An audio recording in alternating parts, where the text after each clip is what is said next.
Assalamualaikum warahmatullahi wabarakatuh. Pada kesempatan hari ini saya mengucapkan terima kasih untuk kesempatannya saya untuk presentasi tentang laporan orientasi pengenalan nilai dan etika instansi bagi pegawai pemerintah dengan perjanjian kerja Dinas Pendidikan, Kebudayaan, Kepemudaan dan Olahraga Kabupaten Semarang, Provinsi Jawa Tengah. Sebelum saya lanjutkan, di sini profil saya yaitu nama saya Uli Afifah. Unit kerja saya ada di SD Negeri 1 yang bertempat di Kecamatan Beringin. Terus selanjutnya, yang pertama itu misi Kabupaten Semarang. Misi Kabupaten Semarang dari 2021 sampai 2026 yaitu bersatu, berdaulat, berkepribadian, sejahtera dan mandiri, berdikari dengan semangat gotong royong berdasarkan Pancasila dalam Bingkai Negara Kesatuan Republik Indonesia yang berbineka tunggal ika. Untuk selanjutnya yaitu misi Kabupaten Semarang. Misi Kabupaten Semarang tahun 2021 sampai 2026 yang pertama itu meningkatkan kualitas SDM unggul yang beriman bertakwa kepada Tuhan Yang Maha Esa, berkepribadian serta menguasai ilmu pengetahuan dan teknologi. Yang kedua, meningkatkan kemandirian perekonomian daerah yang berbasis pada industri, pertanian dan pariwisata, intan pari, pendayagunaan jasa serta sektor lain yang berwawasan lingkungan. Yang ketiga, itu ada meningkatkan pemerintah yang baik, bersih, demokratis, bertanggung jawab, didukung oleh aparatur yang kompeten dan profesional. Yang keempat, itu meningkatkan pemerataan pembangunan guna menunjang pembangunan wilayah, penyediaan pelayanan dasar, dan pertumbuhan ekonomi daerah. Yang kelima, itu ada meningkatkan kapasitas hukum, penegakan HAM, mewujudkan kesetaraan dan keadilan gender, serta perlindungan anak di semua bidang pembangunan. Dan yang keenam itu meningkatkan pengelolaan sumber daya alam dan lingkungan hidup dengan tetap menjaga kelestariannya. Yang terakhir, misi Kabupaten Semarang yang terakhir yaitu adalah meningkatkan pemberdayaan pemuda, olahraga serta melestarikan seni dan budaya lokal.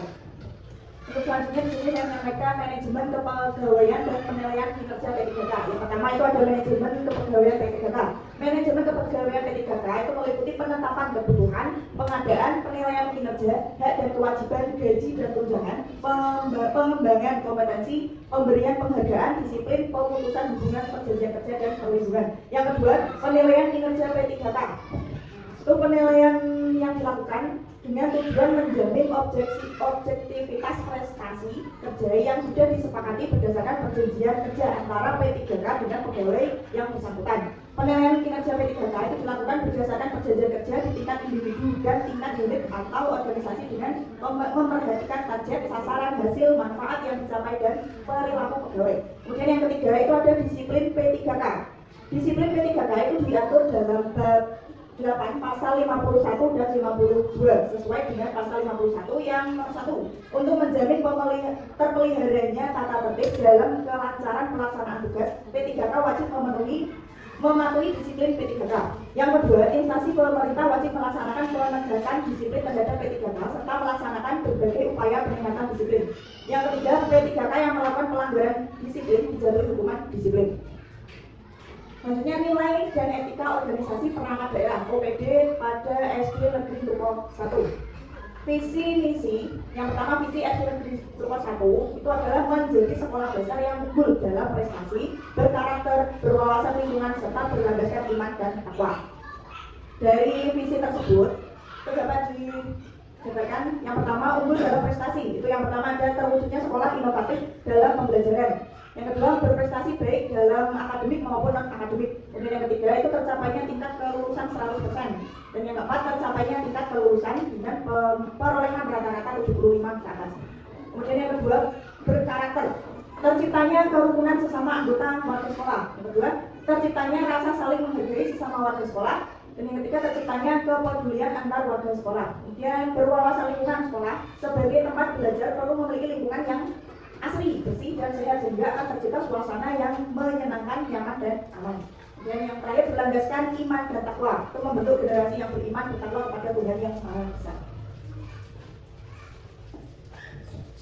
Selanjutnya adalah misi SD Negeri Tuko 1. Yang pertama, menanamkan nilai-nilai keimanan dan ketakwaan melalui kegiatan keagamaan yang rutin dan bermakna. Yang kedua, menyelenggarakan proses pembelajaran yang aktif, kreatif, efektif, dan menyenangkan untuk meningkatkan prestasi siswa. Kemudian yang ketiga itu mendorong pengembangan potensi dan bakat siswa dalam bidang akademik maupun non-akademik, membangun karakter siswa yang jujur, disiplin, bertanggung jawab, peduli, dan santun. Misi yang keempat yaitu mewujudkan lingkungan sekolah yang bersih, sehat, aman, hijau, adiwiyata. Dan yang misi yang terakhir yaitu meningkatkan peran serta orang tua dan masyarakat dalam mendukung pendidikan siswa. Di sini ada struktur organisasi SD Negeri Tumas 1, yang pastinya yang pertama adalah komunitas sekolah, itu Bapak Jamil. Kemudian diikuti oleh kepala sekolah, itu ada Ibu Eni Kartika Sari. Kemudian ada guru kelas 1, kelas 2, kelas 3, kelas 4, kelas 5, kelas 6. Jadi juga ada guru PI, yaitu saya sendiri. Dan guru PJOK-nya alhamdulillah masih kosong, belum saya isi. Kemudian operator itu ada Bu Mila dan penjaganya. Untuk selanjutnya, saya akan menyampaikan tentang RKH dari sekolah saya, pertama dari jadi rencana hasil kerja yang pertama. Ini saya akan menyampaikan 5 rencana hasil kerja. Yang pertama itu terlaksananya praktik pembelajaran yang menarik bagi siswa melalui observasi praktik kinerja. Aspeknya itu kualitas, dan indikator kinerja individu. Itu penerapan disiplin positif dan pengelolaan kelas. Targetnya itu adalah 100%. Kemudian kegiatan dan tahapannya. Di sini kami menyusun RPP PAI, melaksanakan pembelajaran yang menarik bagi siswa, kemudian refleksi bersama kepala sekolah. Output kegiatannya itu yang pertama adalah RPP PAI untuk melaksanakan praktik pembelajaran yang menarik bagi siswa. Yang kedua melaksanakan laporan hasil observasi belajar siswa, dan yang ketiga dokumentasi pembelajaran. Kemudian nilai beralamnya, yaitu yang pertama saya mendukung peserta didik dalam melaksanakan tugas dengan disiplin, itu termasuk akuntabel. Kemudian yang kedua saya melakukan profesionalitas dalam menyusun RPP dan melaksanakan pembelajaran yang menarik serta sesuai dengan kurikulum kompeten. Kemudian yang ketiga saya menciptakan suasana kelas yang nyaman, penuh penghargaan, dan membangun interaksi yang positif dengan siswa maupun rekan guru, itu termasuk harmonis. Kemudian rencana hasil kerja yang kedua yaitu perencanaan dan penilaian pembelajaran PAI sesuai standar. Untuk aspeknya itu adalah kualitas. Kemudian indikator kinerja individunya, RPP, instrumen penilaian, jurnal guru sesuai standar. Targetnya masih sama yaitu 100%. Kemudian kegiatan dan tahapannya itu adalah menyusun perencanaan pembelajaran, melaksanakan penilaian autentik dan refleksi. Kemudian output kegiatannya itu yang pertama ada dokumen RPP, instrumen penilaian, laporan penilaian, yang ketiga. Kemudian untuk nilai berakhlaknya itu yang pertama ada saya mengutamakan kebutuhan belajar siswa dengan menyediakan perencanaan pembelajaran dan penilaian yang adil serta objektif berorientasi pelayanan. Yang kedua saya melakukan penyusunan semua dokumen pembelajaran baik itu RPP, instrumen penilaian, laporan, dan dapat dipertanggungjawabkan, itu termasuk akuntabel. Dan yang ketiga itu saya melakukan ketaatan pada aturan kurikulum, kebijakan sekolah, serta menjaga integritas sebagai ASN yang mendukung visi misi pendidikan nasional, itu termasuk loyal. Dan untuk rencana hasil kerja yang ketiga yaitu mengikuti dan mengimplementasi pengembangan kompetensi PAI. Untuk aspeknya itu adalah kualitas, kemudian indikator kinerja individu itu ada refleksi pelaksanaan pengembangan kompetensi. Targetnya masih sama yaitu 100%. Kemudian untuk kegiatan dan tahapannya itu mengikuti BIMTEK workshop KKG PAI, menyusun laporan pengembangan dan melaksanakan hasil BIMTEK atau KKG di dalam kegiatan pembelajaran di kelas. Untuk output kegiatannya itu yang pertama mempraktikkan hasil BIMTEK workshop atau KKG PAI dalam penerapan praktek pembelajaran PAI yang menarik bagi siswa. Yang kedua laporan pengembangan diri, dan yang ketiga sertifikat pelatihan. Kemudian untuk penerapan nilai-nilai berakhlaknya itu yang pertama saya melakukan peningkatan kompetensi melalui pelatihan, workshop, KKG PAI, dan penerapan hasilnya itu dalam pembelajaran, itu termasuk kompeten. Kemudian yang kedua ada adaptif dan kolaboratif. Kemudian untuk rencana hasil kerja yang keempat, yaitu di sini saya mengambil pelaksanaan pembelajaran PAI, bimbingan rohani, pelatihan karakter. Untuk aspeknya masih kualitas, kemudian indikator kerja individu itu ada kehadiran dan konsistensi dalam pembelajaran dan bimbingan. Kemudian targetnya itu 100%. Dan untuk kegiatan dan tahapannya itu saya mengajar sesuai jadwal, kemudian membimbing siswa, taklim atau doa, dan evaluasi. Kemudian untuk output kegiatannya itu yang pertama melaksanakan pembelajaran sesuai jadwal. Kemudian yang kedua menyusun laporan bimbingan, dan yang ketiga adalah membimbing siswa dalam pembiasaan sehari-hari baik itu doa maupun surat-surat pendek.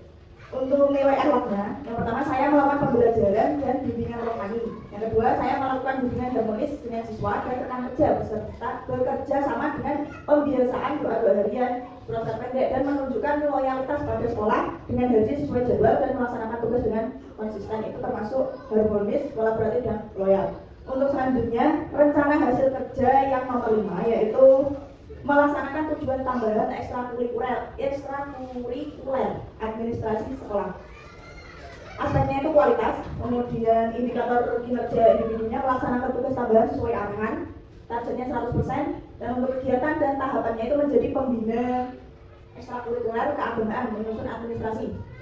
Output kegiatannya yang pertama itu ikut andil menjadi pembina ekstrakurikuler pramuka di bidang keagamaan. Yang kedua, membuat jadwal pembagian pendamping kegiatan keagamaan dalam pembiasaan di sekolah. Yang ketiga, menyusun program-program yang akan dilaksanakan selama 1 tahun yang berkaitan tentang keagamaan di sekolah. Kemudian yang keempat, membuat laporan kegiatan ekstrakurikuler, dan yang kelima adalah dokumen administrasi. Nah, dari output kegiatan tersebut, nilai berakhlaknya itu yang pertama, saya melakukan tugas tambahan seperti pembinaan rohis, pramuka, dan kegiatan keagamaan dengan penuh tanggung jawab, itu termasuk loyal. Yang kedua, saya melakukan laporan dan dokumen administrasi yang lengkap dengan penuh tanggung jawab, itu termasuk akuntabel. Dan yang ketiga adalah saya melakukan program-program kebiasaan nilai keagamaan bagi siswa, itu termasuk berorientasi pelayanan. Dari yang saya sampaikan dari awal sampai akhir tadi, bisa ditarik kesimpulan bahwa kegiatan orientasi P3K memberikan pemahaman tentang tugas, fungsi, nilai, dan etika sebagai ASN. Melalui orientasi ini, guru diharapkan mampu meningkatkan kompetensi, profesionalisme, dan tanggung jawab, serta mengimplementasikan nilai-nilai berakhlak dalam melaksanakan pembelajaran dan menyusun RHK. Orientasi ini menjadi bekal penting untuk mewujudkan tujuan sekolah dalam membentuk siswa yang beriman, berakhlak, mulia, dan berkarakter.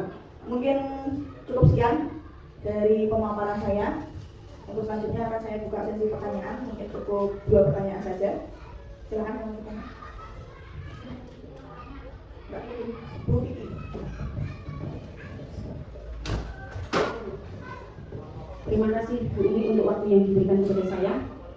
Saya ingin bertanya, dalam melaksanakan tugas profesionalnya, seorang guru itu dituntut untuk memiliki perencanaan yang baik, yang dimana dari perencanaan itu memiliki tujuan agar pendidikan yang telah ditetapkan itu sesuai dengan tujuan. Nah, salah satunya adalah dalam menyusun RHK. Lalu pertanyaan intinya, apa tujuan utama dari penyusunan RHK bagi guru agama Islam di SD Panjenengan? Terima kasih.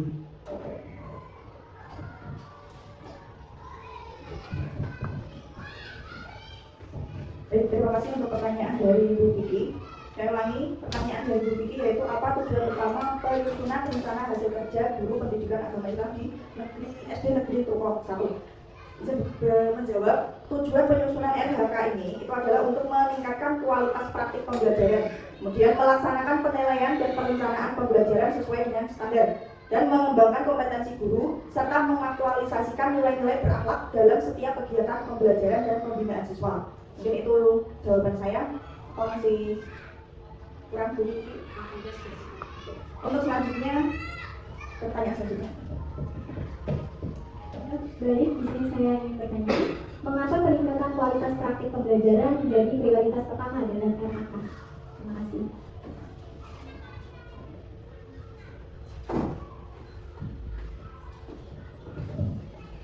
Baik, terima kasih pertanyaannya Bu Tira.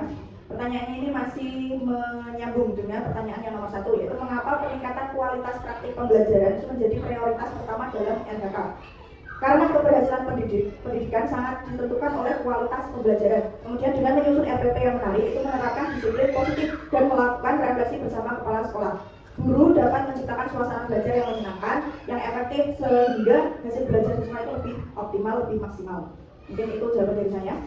Untuk selanjutnya, saya mungkin dari Bapak Sutomo ada yang mau disampaikan, mungkin dari masukan dan saran. Terima kasih. Ini adalah peningkatan kualitas yang telah disebutkan tadi, mengacu pada pendukung program arahan.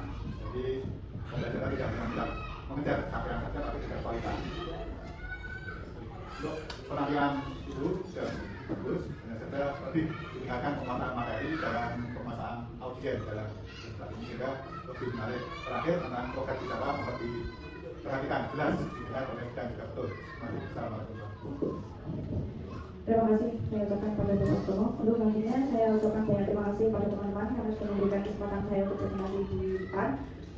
Dan saya juga minta maaf apabila banyak kesalahan. Saya ucapkan Assalamualaikum warahmatullahi wabarakatuh. Waalaikumsalam.